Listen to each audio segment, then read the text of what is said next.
Rohan Mehta came to Canada chasing a dream, and Emily Carter saw in him a chance to escape her debts.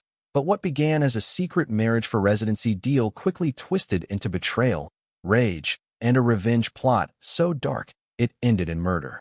Rohan Mehta landed in Toronto on a chilly evening, carrying only 2 suitcases and a heart full of ambition.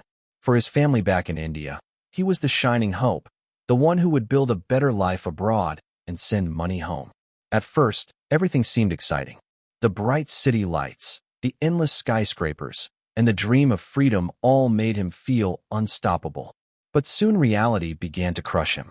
Tuition fees drained his savings faster than expected, and the part-time job at a gas station barely covered his rent in the cramped apartment he shared with 3 other students. Nights were long and sleepless as he worried about bills and the mounting pressure to succeed. His visa was tied to his education, and the fear of being sent back home haunted him. Every call from his parents reminded him of the sacrifices they had made, pawning jewelry and borrowing money to send him abroad. Failure was not an option, but the walls around him kept closing in. It was during this time of desperation that he heard whispers among fellow students about a shortcut. Some talked about paying citizens to marry them, a way to fast-track permanent residency. At first, it sounded unbelievable, even dangerous. But the more he listened, the more tempting it became. Rohan began spending hours online, researching stories of students who had pulled it off. Some were now permanent residents, working in good jobs, living the life he desperately wanted. Others warned about scams and betrayals, but Rohan's growing desperation drowned out the risks. With every passing day, his dream of stability seemed further away, and the whispers of a fake marriage started to feel like his only lifeline. He convinced himself that everyone bends the rules to survive, and soon he was ready to bend his. Through a mutual acquaintance in Toronto's underground student circles, Rohan was introduced to Emily, a Canadian citizen who seemed ordinary at first glance. She worked part-time at a retail store, often complained about her growing debt, and lived in a modest apartment. But beneath her calm appearance, Emily was searching for a way out of her financial mess.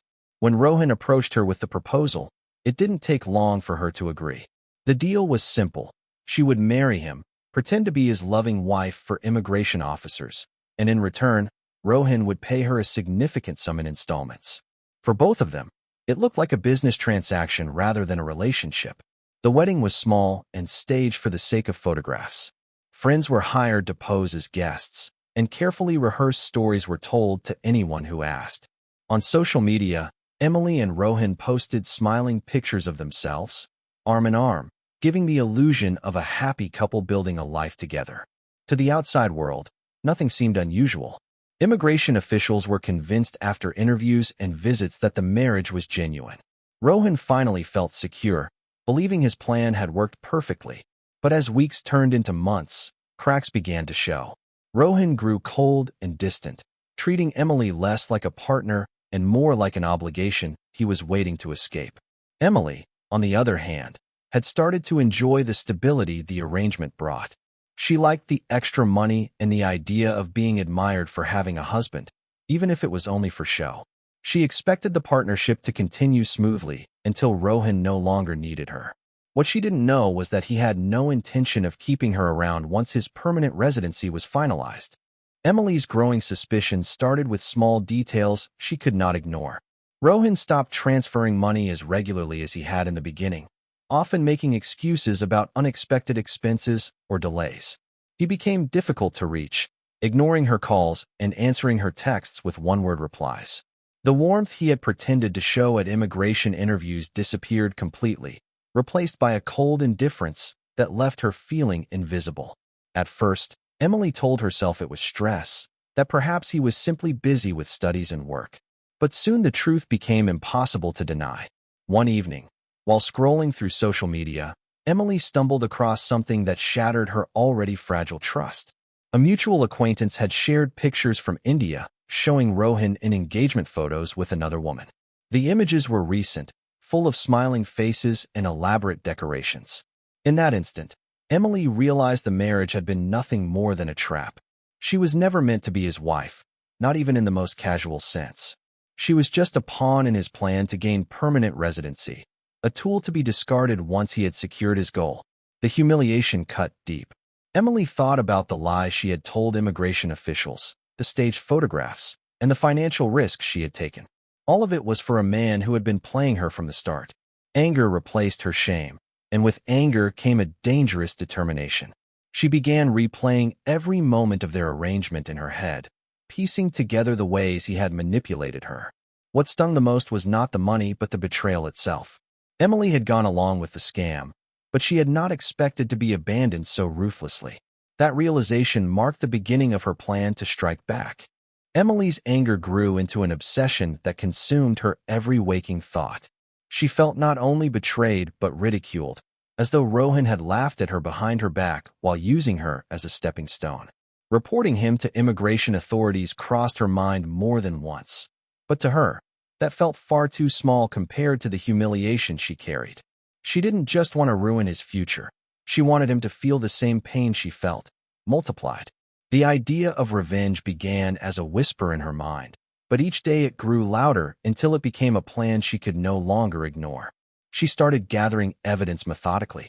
Bank transfers, staged photographs, copies of fake text conversations they had created to trick immigration officers. Every piece of documentation that could reveal the scam was carefully stored. At first glance, it seemed like she was building a legal case against him. But in reality, Emily was preparing for something much darker. She knew that if she only exposed him, he would return to India eventually, rebuild his life, and forget about her. That wasn't enough. Digging into her past, Emily reconnected with two people who had once been close to her during her troubled teenage years. Both carried criminal records, and both were willing to bend the law if it meant quick cash.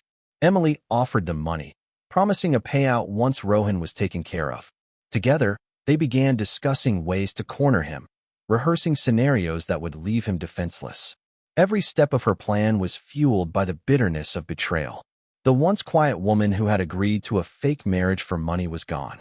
In her place stood someone hardened by rage, ready to turn a scam into a deadly vendetta that no one saw coming. The night was colder than usual, the kind of sharp winter air that made the streets of Toronto feel eerily quiet. Rohan received a message from Emily asking to meet. She wrote that she wanted closure, that she was tired of the silence and wanted to part on civil terms. To him, it sounded harmless. He had no idea that every word of that message was part of a carefully laid trap. Believing she still had some lingering attachment to him, Rohan agreed without hesitation. He convinced himself it was better to end things properly, unaware that he was walking straight into danger. Emily had prepared her apartment in advance. Heavy curtains were drawn to block any outside view, and the lights were dimmed to create an atmosphere of calm. But behind the scenes, her two accomplices were already waiting. They had rehearsed every step of what was about to happen. One would block the exit, the other would carry out the violence while Emily watched. For her, it wasn't just revenge. It was the final act of control, proof that she had not been defeated by Rohan's betrayal. When he entered the apartment, Rohan sensed nothing unusual at first. His guard was down, and he didn't notice the tension in the air until it was far too late. What followed was swift and brutal. The confrontation escalated into chaos, with muffled sounds of struggle that neighbors later described as loud thuds followed by silence. By the time the night ended, Rohan lay lifeless, his future cut short in the very country he had fought so hard to remain in. His body was hidden in the basement, covered hastily as though secrecy could erase the crime. For days, no one knew he was missing, and Emily believed her plan had worked.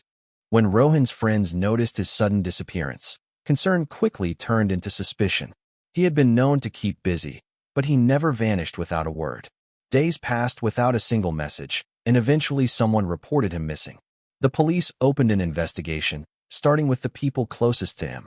Naturally, Emily's name surfaced immediately as his spouse. When officers arrived at her apartment, she gave a calm statement, claiming she hadn't seen Rohan in days.